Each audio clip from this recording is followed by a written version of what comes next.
इसके बाद हम यहाँ पर ये स्टार्ट करेंगे प्रेगनेंसी। अच्छा, इसमें जो चीज़ें हैं ना मोस्टली मैंने आपको पहले से बता रखी हैं। आपको पहले से पता है जो फर्टिलाइज़ेशन या फिर जो कंसेप्शन है मोस्ट कॉमनली कहाँ पर होती है? अपर एंड ऑफ फ़ैलोपियन ट्यूब पे होती है, जो आपका ये एम्प्यूला वाला पोर्शन होता है। एम्प्यूला वाला पोर्शन आपका वाइडेस्ट पोर्शन होता है, वहाँ पर जाकर ये जो स्पर्म्स हैं, जो oocyte आ रहा होता है इसको जाकर फर्टिलाइज़ कर देते हैं। मोस्ट कॉमनली यहाँ पर फर्टिलाइज़ेशन हो जाती है। इसके बाद क्या होता है, यहाँ पर ये ज़ाइगोट की स्टेज बनती है। ज़ाइगोट के बाद यहाँ पर ये ट्रोफोब्लास्ट है, उसके बाद यहाँ पर ये ब्लास्टोसिस्ट वगैरह बनते हैं। और बाद में क्या होता है, जो ब्लास्टोसिस्ट है ये जाकर जो यूट्रस है उसके अंदर इम्प्लांट हो रहा होता है। ये आपको पहले से पता है। अच्छा, इसमें आपको ये भी मैंने आपको पहले से बता रखा है, जो आपका यहाँ पर ये oocyte रिलीज़ होता है ऑन ओव्यूलेशन, ये वायबल होता है फॉर अवर 12 टू 48 आवर्स। अगर इस दौरान इसको स्पर्म्स मिल जाएँगे तो ये फर्टिलाइज़ हो जाएगा, वरना ये डिजेनरेट करना शुरू कर देगा। तो यहाँ पर ये जो फर्टिलाइज़ेशन है अकर विदिन 1 डे ऑफ ओव्यूलेशन। अच्छा, इसके बाद जो इम्प्लांटेशन है, इम्प्लांटेशन इन यूट्राइन वॉल अकर 6 डे आफ्टर फर्टिलाइज़ेशन। ये मैंने आपको पहले से बता रखा है। और यहाँ पर जो इम्प्लांट होता है वो कौन-सा होता है, यहाँ पर ब्लास्टोसिस्ट होता है। और उसके बाद ह्यूमन्स में आपको इम्प्लांटेशन की कौन-सी टाइप मिलती है, आपने इसमें याद रखना है, यहाँ पर ये इंटरस्टिशियल इम्प्लांटेशन।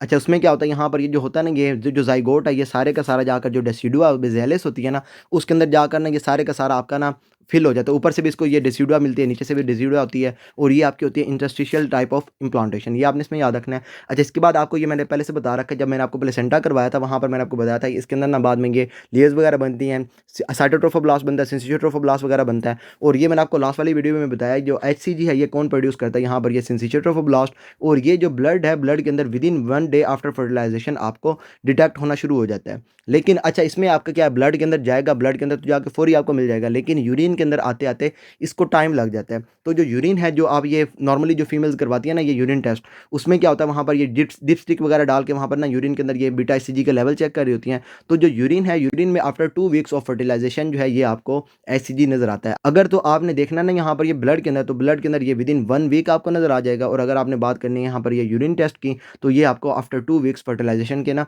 आपको नज़र आ रहा होगा। अच्छा, इसके बाद यहाँ पर ये जो प्रेगनेंसी है ना, प्रेगनेंसी को डेट करने के लिए हम यहाँ पर ना ये डिफरेंट टाइप्स यहाँ पर यूज़ करते हैं। एक होती है यहाँ पर ये गेस्टेशनल एज, और दूसरी होती है यहाँ पर ये एम्ब्रियोनिक या फिर ये डेवलपमेंटल एज। अब इसमें सिंपल क्या है, यहाँ पर जब आप बात करेंगे ना यहाँ पर ये एम्ब्रियोलॉजी की, आपकी बुक्स वगैरह की, जिसमें आपको पता है जैसे ही आपको वहाँ पर ये ओव्यूलेशन हुई है और ओव्यूलेशन के बाद स्पर्म्स ने जाके उसको फर्टिलाइज़ कर दिया, एम्ब्रियो वगैरह बन गया, तो वो आपकी क्या होगी यहाँ पर ये एम्ब्रियोनल आपकी एज, एम्ब्रियोनिक या फिर डेवलपमेंटल एज। और ये आप एम्ब्रियोलॉजी के अंदर यूज़ कर रहे होते हैं। और ये क्या होता है, यहाँ पर ये टाइम सिंस फर्टिलाइजेशन। इसके बाद ये जो दूसरा होता है यहाँ पर ये गेस्टेशनल एज, ये क्या होता है, यहाँ पर ये ना नॉर्मली जो क्लिनिक्स के अंदर यूज़ होती है ना, वो आपकी होती है गेस्टेशनल एज। और ये आप स्टार्ट करते हैं from our last menstrual period. और ये आपको पहले से पता है, अगर आप यहाँ पर ये ओव्यूलेशन की बात कर रहे हैं ना, फॉर एग्जाम्पल यहाँ पर ये मेंस्ट्रुअल साइकिल की बात हो रही है, तो अप्रॉक्सीमेटली जो है ना यहाँ पर ये ओव्यूलेशन ये 14 डेज़ पे होती है। तो उसमें क्या होगा, यहाँ पर जब आप बात करेंगे गेस्टेशनल एज की, तो ये क्योंकि यहाँ पर ये लास्ट मेंस्ट्रुअल डेट से आपकी स्टार्ट हो रही है, तो उसमें क्या यहाँ पर ये यहाँ पर जो फीमेल्स हैं उसके अंदर ये मेंसेस हुई हैं ना, तो मेंसेस के बाद ये आपका नेक्स्ट यहाँ पर साइकिल स्टार्ट हो गया, और उसके दौरान यहाँ पर कितने डेज़ गुजर गए, यहाँ पर ये 14 डेज़। तो ये जो गेस्टेशनल एज है ये आपकी होती है time since first day of ये लास्ट मेंस्ट्रुअल पीरियड। और उससे अगर आपने निकालनी है यहाँ पर ये एम्ब्रियोनिक एज, तो आप क्या करेंगे, जो गेस्टेशनल एज है उसमें से आप ये 14 जो है इसको माइनस कर देंगे। या फिर अगर आप बात करेंगे यहाँ पर ये एम्ब्रियोनिक एज से अगर आपने वहाँ पर निकालनी है गेस्टेशनल एज, तो आप वहाँ पर क्या कर देंगे, जो एम्ब्रियोनिक एज है उसके अंदर आप यहाँ पर ना ये 14 को प्लस कर देंगे। अच्छा, ये सिंपल आपने ना इसके अंदर ये याद रख लेना है। इसमें क्या यहाँ पर ये 14 का डिफरेंस है, 14 डेज़ पे जाकर ओवुलेशन होती है। अगर आप बात कर रहे हैं एम्ब्रियोनिक स्टेज की, तो ये आपकी जो है ये स्टार्ट होगी फ्रॉम आवर फर्टिलाइजेशन। और अगर आप बात करें यहाँ पर ये गेस्टेशनल एज की, तो ये लास्ट मेंस्ट्रुअल जो पीरियड है वहाँ से आपकी स्टार्ट हो रही होगी। और उसके बाद क्लिनिक्स में हम यूज़ करते हैं गेस्टेशनल एज, और उसके बाद ये जो बुक्स वगैरह हमारी होती हैं एम्ब्रियोलॉजी वगैरह की, उसके अंदर हम वहाँ पे ये एम्ब्रियोनिक एज जो है ना इसको हम यूज़ कर रहे होते हैं। अच्छा, इसके बाद यहाँ पर ना ये फीमेल जो आपके पास आती हैं उसके अंदर हम देखते हैं यहाँ पर ये ग्रेविडिटी, उसके बाद ये पेरिटी, ग्रेविडा, या फिर उसके बाद यहाँ पर ये पैरा। इसमें यहाँ पर क्या होता है, ये जो ग्रेविडा है ये आपको शो कर रहा होता है नंबर ऑफ प्रेगनेंसीज। इसमें क्या, अगर आपकी फीमेल जो है वो आपकी प्रेगनेंट हुई है तो वो आपका ग्रेविडा हो जाएगा 1। अच्छा, इसके बाद ये जो पेरिटी होती है ये क्या होती है, यहाँ पर ये number of pregnancies that resulted in live birth. जो उसने वहाँ पर ये प्रेग्नेंट हुई, प्रेग्नेंट होने के बाद उसने कितनी लाइव बर्थ वहाँ पर ना ये फीमेल्स के अंदर हुई हैं, वो कितने बच्चे उसके लाइव हैं, वो आपकी क्या होती है यहाँ पर ये पैरा। अच्छा, इसमें यहाँ पर ये जीपी हम इसको यूज़ करते हैं सिंपल। इसमें इसमें अगर आपके पास एक फीमेल आ रही है और उसकी वहाँ पर ना ये फर्स्ट प्रेगनेंसी है, तो फर्स्ट प्रेगनेंसी में क्योंकि उसकी लाइव बर्थ कुछ भी नहीं है, तो उसके केस में क्या होगा, यहाँ पर ये जी1 हो जाएगा और पी इसके अंदर यहाँ पर ये 0 हो जाएगा। अच्छा, इसके बाद अगर आप बात करेंगे कोई है उसकी वहाँ पर ना ये दूसरी प्रेगनेंसी है, तो उसमें आप ये जी2 कर देंगे, और उसकी वहाँ पर ना अगर लाइव बर्थ है तो आप उसके अंदर ये P1 कर रहे होंगे। अच्छा, इसके बाद आपने इसमें याद रखना है कि यहाँ पर ये जो होती है ना ये ट्विन प्रेगनेंसीज़ वगैरह, उसको आप ये डू वगैरह वहाँ पर ना यूज़ नहीं करते, क्योंकि वहाँ पर फीमेल तो एक दफ़ा प्रेग्नेंट हुई है ना, बेशक उसके अंदर वहाँ पर ये 2 बच्चे हैं या फिर उसके अलावा यहाँ पर 3 बच्चे हैं, तो आप सारों को ये जो ग्रेविटी है उसके अंदर आप वहाँ पर ना ये नंबर ऑफ प्रेगनेंसीज़ जो है आप उसके अंदर नहीं, ये 1 ही कर रहे होते हैं, और क्योंकि फीमेल आपकी एक दफ़ा प्रेग्नेंट हुई है, उसके अंदर बच्चे जितने भी हैं उसकी कोई मैटर नहीं है। आपने सिंपल इसमें याद रखना है, अगर तो ट्विन्स या फिर ट्रिपलेट्स वगैरह होंगे तब भी आप ये जो ग्रेविडिटी है इसको 1 कर रहे होंगे।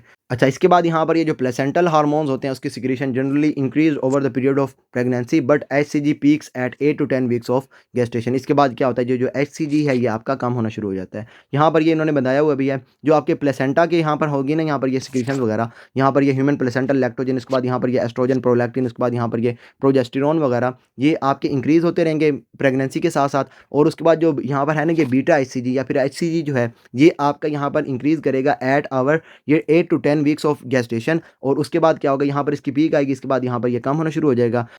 तो ये सिंपल ना आपने इसके अंदर ये याद रख लेना, यहाँ पर ये जो एचसीजी की पीक कहाँ पर आएगी, 8 टू 10 वीक्स ऑफ ये गेस्टेशन पे। अच्छा, इसके बाद यहाँ पर ये जो फिजियोलॉजिकल चेंजेस है ना यहाँ पर प्रेगनेंसी के अंदर, इसके अंदर यहाँ पर देख लेंगे, यहाँ पर ये सिंपल क्या, यहाँ पर ये मैटरनल चेंजेस होंगी, डैट नर्चर्स ये developing foetus and prepare mother for labour and delivery. और उसके बाद ये मीडिएटेड होती है by our increase hormone oestrogen, उसके बाद यहाँ पर ये प्रोजेस्टेरोन वगैरह and mechanical effect of gravid uterus. अच्छा, इसके बाद यहाँ पर ना ये इसके अंदर ये जो चेंजेस है इसमें सबसे पहले अगर आप बात करेंगे यहाँ पर ये कार्डियोवैस्कुलर चेंजेस की, तो उसमें क्या होता है, जो फीमेल्स हैं उसके अंदर वहाँ पर ये जो सिस्टेमिक वैस्कुलर रेजिस्टेंस है ये आपकी कम हो जाती है। उसकी वजह से क्या होगा, यहाँ पर मैंने आपको पहले से बता रखा है, ये जो रेजिस्टेंस होती है, जो आपका फॉर एग्जांपल यहाँ पर ये हार्ट है ना, हार्ट में से जो ब्लड बाहर जा रहा है, जो आपके यहाँ पर लेफ्ट साइड से बाहर जा रहा है, तो उसको जो ब्लड को बाहर निकालने के लिए जो फोर्स लगानी पड़ती है, that is our afterload. अब इस केस में क्या होता है, यहाँ पर ये जो रेजिस्टेंस है जब यही कम हो जाती है, तो उसकी वजह से क्या होगा, यहाँ पर ये जो आफ्टर लोड है ये भी आपका वहाँ पर ये है ना ये डिक्रीज हो जाएगा। और उसके बाद जब आप बात करेंगे यहाँ पर ब्लड वॉल्यूम की, तो ये आपका इसके केस में इंक्रीज हो जाएगा। अब इसमें क्या होता है, यहाँ पर ये जो यूट्रस है ना,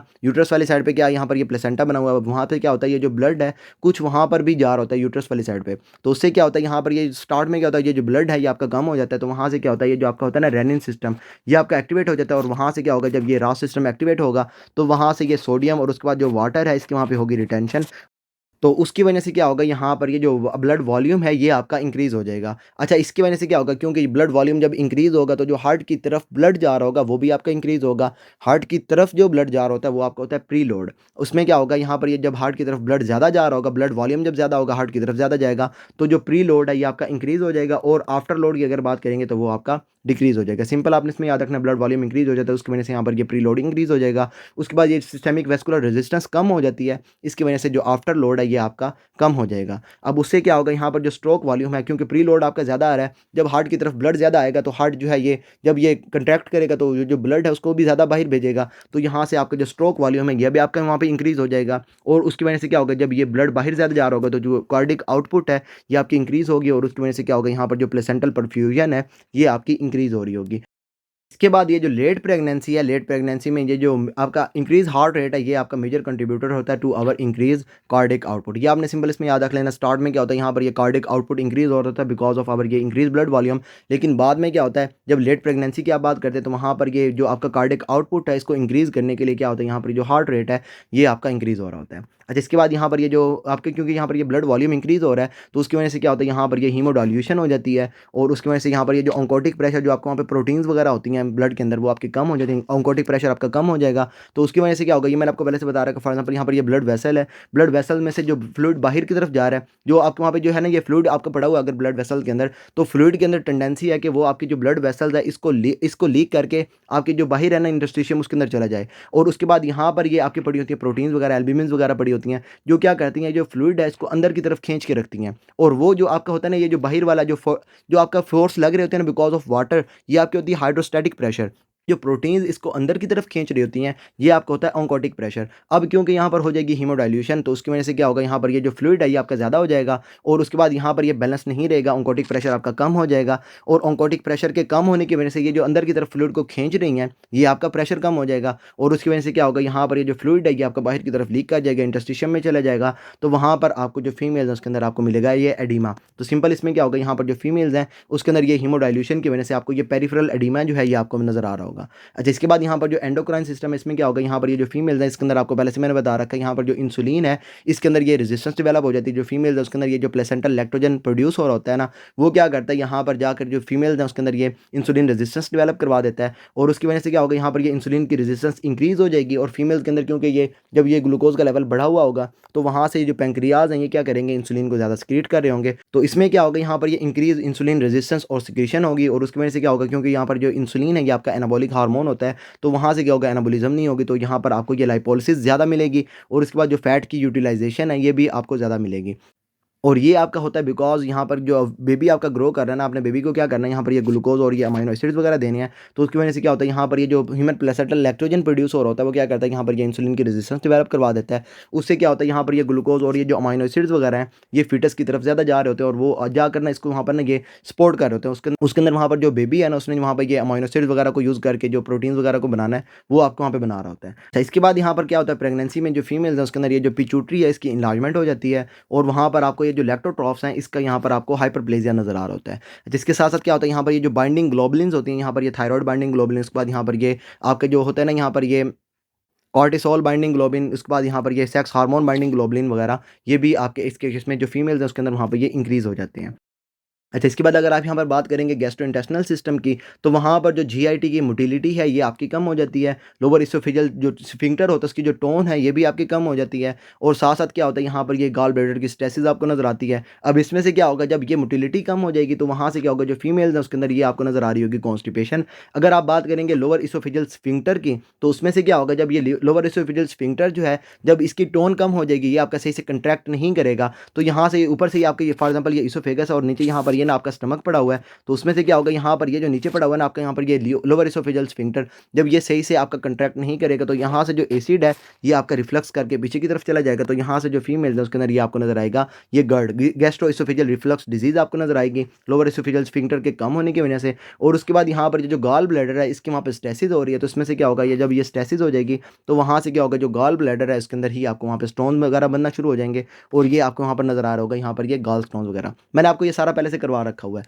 अच्छा, इसके बाद जब आप यहाँ पर बात करेंगे ये ब्लड की हेमाटोलॉजिकल यहाँ पर चेंजेस की बात करेंगे, तो उसमें क्या होगा, जो फीमेल्स हैं उसके अंदर क्योंकि ये ब्लड वॉल्यूम इंक्रीज़ हो रहा है, सोडियम वाटर की रिटेंशन हो रही है, प्लाज्मा वॉल्यूम आपका वहाँ पे इंक्रीज़ हो रहा है, तो उससे क्या होगा, यहाँ पर जो आरबीसीज़ हैं ये भी आपके डाइल्यूट हो जाएंगे। तो यहाँ पर आप जो पेशेंट है उसके अंदर ये डाइल्यूशनल अनीमिया जो है ये आपको नज़र आ रहा होगा। यहाँ पर आपने याद रखना है अनीमिया होगा, लेकिन ये आपका होगा ये प्लाज्मा वॉल्यूम के इंक्रीज़ होने की वजह से ये आपका डाइल्यूशनल होगा। अच्छा, इसके बाद इसमें क्या होगा, यहाँ पर ये जो है ना ये आरबीसी का मैस इंक्रीज़ हो जाएगा, और उसके बाद ये जो प्लाज्मा वॉल्यूम है ये आपका बहुत ज़्यादा इंक्रीज़ हो जाएगा। आरबीसी का मैस इंक्रीज़ होगा, लेकिन प्लाज्मा वॉल्यूम जो है ये उससे भी ज़्यादा इंक्रीज़ हो जाएगा, तो उसकी वजह से आपको ये डाइल्यूशनल एनीमिया जो है ये आपको नज़र आ रहा होगा। और उसके बाद ये आपको पहले से पता है, जो प्रेगनेंसी है, pregnancy itself is a hypercoagulable state, और उसमें क्या होगा, यहाँ पर ये जो आपके क्लॉटिंग फैक्टर्स वगैरह हैं ये आपके ज़्यादा प्रोड्यूस होंगे, और ये आपके प्रोबेबली होते हैं to decrease blood loss at delivery. अच्छा, क्योंकि यहाँ पर ये हाइपर कोगुलेबल स्टेट है, तो जो फीमेल्स होती हैं उसके अंदर ये जो डीवीटीज़ वगैरह होते हैं उसके भी चांसेस आपको यहाँ पर ना प्रेगनेंसी में ज़्यादा मिलते हैं। अच्छा, इसके बाद यहाँ पर ये जो फीमेल्स होती है उसके अंदर ये जो माइक्रो न्यूट्रिएंट्स वगैरह हैं इसकी रिक्वायरमेंट वहाँ पर इंक्रीज़ होती है, और ये जो फीमेल्स है उसको वहाँ पर ये प्रीडिस्पोज कर रहे होते हैं टू डेफिशिएंसी। फॉर एग्जाम्पल जो फीमेल्स उसके अंदर ये आयरन या फिर जो फोलेट है उसकी डेफिशिएंसी हो सकती है, तो इसमें आपके आपको पहले से पता है, जब ये फीमेल आपके पास आती है प्रेगनेंट, तो ये आयरन और जो फोलेट के सप्लीमेंट्स हैं ना ये आप फीमेल को स्टार्ट में ही दे रहे होते हैं। अच्छा, इसके बाद जब आप बात करेंगे यहाँ पर ये मस्कुलोस्केलेटल चेंजेस की, तो उसमें क्या होगा, फॉर एग्जाम्पल यहाँ पर ये फीमेल है और ये आप उसकी ना वहाँ पर ये बेबी पड़ा हुआ है। अब उसमें क्या होता है, जो फीमेल्स हैं उसका क्योंकि ये पेट बड़ा हुआ है, तो उसने क्या करना है, ये जो है ना ये आगे की तरफ जो इसका वहाँ पे जो है ना ये फोर्स जो आगे की तरफ ज़्यादा लग रही है, उसने इसको बैलेंस करने के लिए क्या करना है, इसने वहाँ पे जो है ना ये पीछे वाली साइड पे ना उसने वहाँ पे ज़्यादा खींच रहे होना, तो यहाँ पर आपको नजर आएगी ये लॉर्डोसिस। लॉर्डोसिस सिंपल क्या है, जब आप बात करेंगे ना यहाँ पर ये मतलब अगर सिंपल आपको कहूँ ना, तो आपने अगर ये कोई भी बादशाह वगैरह को देखा हुआ है ना, तो वो बड़ा नहीं है, बिल्कुल ऐसे ना गर्दन अकड़ा के चल रहा होता है, वो क्या होती है यहाँ पर ये लॉर्डोसिस, तो ये आपको नजर आएगी यहाँ पर ये लॉर्डोसिस। और इसमें क्या होगा, यहाँ पर ये टू रियलाइन ग्रेविटी सेंटर। अच्छा, इसके बाद यहाँ पर जो फीमेल है उसके अंदर ये जॉइंट लैक्सिटी आपको नजर आएगी टू फैसिलिटेट फीटल डिसेंट। इसके बाद अगर आप यहाँ पर बात करेंगे स्किन की, तो इसमें आपको पता है जैसे ही फीमेल्स वहाँ पर प्रेग्नेंट होती हैं तो वहाँ पर जो स्किन है उसके अंदर ये आपको हाइपर पिगमेंटेशन नज़र आती है, और उससे क्या होता है, जो फीमेल्स उसके अंदर ये छाइयाँ वगैरह आपको नज़र आती है। सिंपल यहाँ पर ये मेलास्मा हो गया, उसके बाद यहाँ पर ये लिंगिया नेग्रा, और उसके बाद यहाँ पर जो एरियोला है इसकी डार्कनिंग वगैरह आपको नज़र आ रही होती है बिकॉज ऑफ ये हाइपर पिगमेंटेशन। अच्छा, इसके बाद यहाँ पर जो फीमेल्स उसके अंदर ये स्ट्रेच मार्क्स वगैरह आपको नज़र आते हैं, और ये आपका हो जाएगा यहाँ पर ये स्ट्राई ग्रेविडेरम, ये आपकी बिकॉज ऑफ प्रेगनेंसी है, तो यहाँ पर ये स्ट्राई ग्रेविडेरम। अच्छा, इसके बाद यहाँ पर जो फीमेल्स हैं उसके अंदर ये वेस्कुलर चेंजेस वगैरह आपको नज़र आती हैं, और उसमें क्या होगा, जो फीमेल्स है उसके अंदर ये स्पाइडर एंजियोमास वगैरह आपको नज़र आ रहे होंगे, पाल्मर एडिमा एरिथ्मिया वगैरह आपको नज़र आ रहा होगा और उसके बाद यहाँ पर जो फीमेल्स हैं उसके अंदर ये वेरिकोसिटीज़ वगैरह जो है ना ये आपको नज़र आ रही होंगी। अच्छा, इसके बाद अगर आप यहाँ पर बात करेंगे रीनल चेंजेस की, तो यहाँ पर जो फीमेल्स हैं उसके अंदर क्योंकि ये सिस्टेमिक वेस्कुलर रेजिस्टेंस कम हो जाती है, तो यहाँ से क्या होता है जो फीमेल्स हैं उसके अंदर जो वेसल्स होती हैं ये डायलेट कर चुके हैं, वेसोडाइलेशन होगी। तो उससे क्या होगा यहाँ पर जो प्लाज्मा फ्लो होगा ना, रीनल प्लाज्मा फ्लो ये आपका ज़्यादा होगा। जब ये किडनीज़ की तरफ ब्लड ज़्यादा जाएगा तो वहाँ से क्या होगा, फिल्ट्रेशन ज़्यादा होगी, जीएफआर ज़्यादा होगा। जब फिल्ट्रेशन ज़्यादा होगी तो यहाँ से जो आपके होंगे ना ये यूरिया नाइट्रोजन वगैरह ये आपके ज़्यादा सीक्रेट होंगे, तो यहाँ से जो BUN है और उसके बाद जो क्रिएटिनिन है ये आपकी कम हो जाएंगी। अच्छा, इसके बाद यहाँ पर जो फीमेल्स हैं उसके अंदर ये जो होता है ना, ये जब ये प्रेग्नेंट होती हैं तो उसके अंदर ये जो होता है ना ये ग्लूकोज का थ्रेशोल्ड ये आपका कम हो जाता है। तो उसकी वजह से क्या होता है यहाँ पर जैसे ही थ्रेशोल्ड क्या होता है, जब आपको वहाँ पर जो है ना ये एक पॉइंट होता है जहाँ पर जाकर ना जब उससे ज़्यादा ग्लूकोज होगी ना तो वहाँ से क्या होगा, उसके बाद यहाँ पर जो ग्लूकोज है ये यूरिन के अंदर जाना शुरू हो जाएगी। अब इसमें क्या होता है जब फीमेल्स के अंदर प्रेगनेंसी होती है तो ये जो थ्रेशोल्ड है ये आपका कम हो जाता है। तो उसकी वजह से क्या होता है यहाँ पर ये जो फीमेल्स है उसके अंदर ये माइल्ड ग्लाइकोज यूरिया आपको नजर आता है, प्रोटीन यूरिया वगैरह आपको नजर आ रहा होता है। अच्छा, उसके बाद यहाँ पर क्या होता है, यहाँ पर जो फीमेल्स है उसके अंदर ये हाइड्रोनेफ्रोसिस, उसके बाद यहाँ पर ये हाइड्रोयूरेटर वगैरह आपको नजर आता है और ये मोर प्रोमिनेंट होता है राइट साइड पे, और ये जो फीमेल्स हैं उसको ये प्रीडिस्पोज करता है टू आवर पाइलोनेफ्राइटिस। अच्छा, इसके बाद जब रिस्पायरेटरी चेंजेस की बात करेंगे तो उसमें क्या होगा, जो फीमेल्स हैं उसके अंदर ये रिस्पायरेटरी सेंटर जो है ये स्टिमुलेट होगा और उससे क्या होगा, जो फीमेल्स हैं वो आपकी हाइपर वेंटिलेट कर रही होंगी, क्रोनिक हाइपर वेंटिलेशन होगी। तो उससे क्या होगा, जो फीमेल्स उसके अंदर ये जो टाइडल वॉल्यूम है ये आपका इंक्रीज़ होगा, लेकिन रिस्पायरेटरी रेट जो है ये उसका वहाँ पर अनचेंज होगा। Increase tidal volume, unchange respiratory rate. अच्छा, इसमें क्या होगा, जो फीमेल्स है उसके अंदर ये क्योंकि रिस्पायरेशन ज़्यादा हो रही होगी, हाइपर वेंटिलेशन हो रही होगी, तो ये आपको पता है जब हाइपर वेंटिलेशन होगी तो उससे क्या होगा, जो कार्बन डाइऑक्साइड है ये आपकी ज़्यादा स्क्रीट हो रही होगी। जब कार्बन डाइऑक्साइड ज़्यादा स्क्रीट होगी तो जो फीमेल्स हैं उसके अंदर ये रेस्पायरेटरी अल्कलोसिस जो है ये आपको नज़र आ रही होगी। तो यहाँ पर क्या होगा, फीमेल के अंदर ये माइल्ड रेस्पायरेटरी अल्कलोसिस नज़र आएगी और ये आपकी होगी to increase foetal carbon dioxide elimination. तो ये सिंपल आपने इसके अंदर याद रख लेना। यहाँ पर जब ये कार्डियोवैस्कुलर चेंजेस की बात करेंगे तो ये सिस्टमिक वेस्कुलर रेजिस्टेंस, या फिर सिंपल अगर कहूँ तो यहाँ पर ये आपके आफ्टर लोड और ये जो प्री लोड है इन दोनों के ऊपर इफेक्ट आएगा। आफ्टर लोड कम हो जाएगा, प्री लोड ज़्यादा हो जाएगा और उसकी वजह से क्या होगा, यहाँ पर जो फीमेल है उसके अंदर ये जो कार्डिक आउटपुट है ये इंक्रीज हो रहा होगा। और लेट प्रेगनेंसी में क्या होगा, यहाँ पर ये जो कार्डिक आउटपुट को आपने इंक्रीज करना है तो ये आपका यहाँ पर ये वॉल्यूम की वजह से नहीं, यहाँ पर ये जो हार्ट रेट है उसकी इंक्रीज की वजह से हो रहा होगा। और यहाँ पर ये फीमेल के अंदर हीमोडाइल्यूशन होगी, ऑन्कोटिक प्रेशर कम हो जाएगा, तो जो फीमेल है उसके अंदर ये पेरिफेरल एडिमा वगैरह आपको नजर आ रहा होगा। और इसी के साथ साथ यहाँ पर ये हीमोडाइल्यूशन हो रही है तो जो फीमेल है उसके अंदर ये डाइल्यूशनल एनीमिया आपको नजर आएगा। और उसमें क्या होगा, यहाँ पर जो फीमेल है उसके अंदर ये आपका जो होगा ना यहाँ पर ये प्लाज्मा वॉल्यूम वो आपका इंक्रीज होगा और आरबीसी मैस भी इंक्रीज होगा, लेकिन प्लाज्मा वॉल्यूम बहुत ज़्यादा इंक्रीज कर जाएगा। इसके बाद यहाँ पर ये मस्कुलोस्केलेटल में यहाँ पर ये जो फीमेल है उसके अंदर ये लॉर्डोसिस आपको नजर आएगी। गैस्ट्रोइंटेस्टिनल में ये जो फीमेल है उसके अंदर ये आपको जीआई मोटिलिटी वगैरह कम नजर आएगी। उसके बाद यहाँ पर आपने सिंपल इसमें याद रख लेना, यहाँ पर ये जो होगी ना फीमेल उसके अंदर ये कॉन्स्टिपेशन, उसके बाद गर्ड और ये जो गॉल स्टोन वगैरह है ना ये आपको वहाँ पर ज़्यादा नजर आ रहे होंगे। अच्छा, इसके बाद यहाँ पर जो एंडोक्राइन है इसमें क्या होगा, जो फीमेल उसके अंदर ये इंसुलिन की रेजिस्टेंस इंक्रीज हो जाएगी। तो जो फीमेल है उसके अंदर क्या होगा, यहाँ पर ये ना इसकी सिक्रीशन भी ज़्यादा होगी और ये जो है ना यहाँ पर क्योंकि आपका एनाबॉलिक हार्मोन है तो एनाबॉलिज्म नहीं होगी, तो यहाँ पर जो फीमेल है उसके अंदर ये लाइपोलिसिस और जो फैट की यूटिलाइजेशन है ना ये इंक्रीज हो जाएगी और ये क्या करेगी, जो बेबी होगा ना उसकी तरफ ये ग्लूकोज और अमाइनो एसिड्स को ज़्यादा भेज रही होगी। अच्छा, इसके बाद यहाँ पर जो फीमेल है उसके अंदर ये पिट्यूटरी की इन्लार्जमेंट हो जाएगी। उसके बाद यहाँ पर जो है ना ये फीमेल्स के अंदर आपको ये लैक्टोट्रोफ्स का हाइपरप्लेजिया नजर आएगा और ये जो बाइंडिंग ग्लोबुलिन्स हैं ये आपकी इंक्रीज हो जाएंगी। अच्छा, इसके बाद जो स्किन है स्किन में हाइपर पिगमेंटेशन आपको नजर आएगी, स्ट्राया ग्रेविडेरम आपको नजर आएगा और वेस्कुलर चेंजेस आपको नजर आएंगी। अगर रीनल की बात करेंगे तो वहाँ पे विजोडाइलेशन होगी और यहाँ से क्या होगा, जीएफआर इंक्रीज होगा और जो फीमेल है उसके अंदर ये जो न्यूट्रिएंट्स होंगे ना ये सॉरी आपके जो नाइट्रोजन वगैरह होंगे ना यहाँ पर ये BUN, उसके बाद यहाँ पर ये क्रेटिनिन वगैरह ये आपके कम हो जाएंगे और थ्रेशोल्डिंग आपको वहाँ पे कम हो जाएगा। तो जो फीमेल है उसके अंदर ये माइल्ड ग्लाइकोज यूरिया आपको नजर आएगा, प्रोटीन यूरिया वगैरह आपको नजर आ रहा होगा। और उसके बाद आपने इसमें याद रखना हाइड्रोनेफ्रोसिस और हाइड्रोयूरेटर जो है ये मोस्ट प्रोमिनेंटली आपको कहाँ पर नजर आता है, राइट साइड पे। और ये जो फीमेल है उसको ये प्रीडिस्पोज कर होता है टू आवर ये पाइलोनेफ्राइटिस। और रिस्पायरेटरी चेंजेस में क्या होगा, जो फीमेल है यहाँ पर जो है ना ये हाइपर वेंटिलेशन कर रही होंगी, क्रोनिक हाइपर वेंटिलेशन होगी। तो जो फीमेल है उसके अंदर से यहाँ पर ना जब हाइपर वेंटिलेशन होगी तो कार्बन डाइऑक्साइड ज़्यादा स्क्रीट होगी, कार्बन डाइऑक्साइड ज़्यादा स्क्रीट होगी तो यहाँ पर जो ब्लड की पीएच है ये आपकी अल्कलाइन हो जाएगी। आपको पता है कार्बन डाइऑक्साइड एसिड होता है, तो जब ये एसिड स्क्रीट हो जाएगा, एसिड बाहर चला जाएगा तो जो फीमेल है उसकी जो ब्लड है उसके अंदर ये अल्कलाइन नेचर हो जाएगी। आपके जो ब्लड है वो अल्कलाइन हो जाएगा, एसिड रिलीज हो रहा है, अल्कलाइन हो जाएगा। तो जो फीमेल है उसके अंदर ये अल्कलोसिस आपको नजर आएगी। अब ये जो अल्कलोसिस है ये आपकी हुई है बिकॉज ऑफ हाइपर वेंटिलेशन, तो ये आपकी हो जाएगी रेस्पायरेटरी अल्कलोसिस। इसके बाद हम बाद में देखेंगे, मैंने आपको पहले से भी शायद करवा भी रखा है, ये जो अल्कलोसिस होती है आपकी होती है रेस्पायरेटरी अल्कलोसिस या उसके अलावा यहाँ पर होती है मेटाबॉलिक अल्कलोसिस।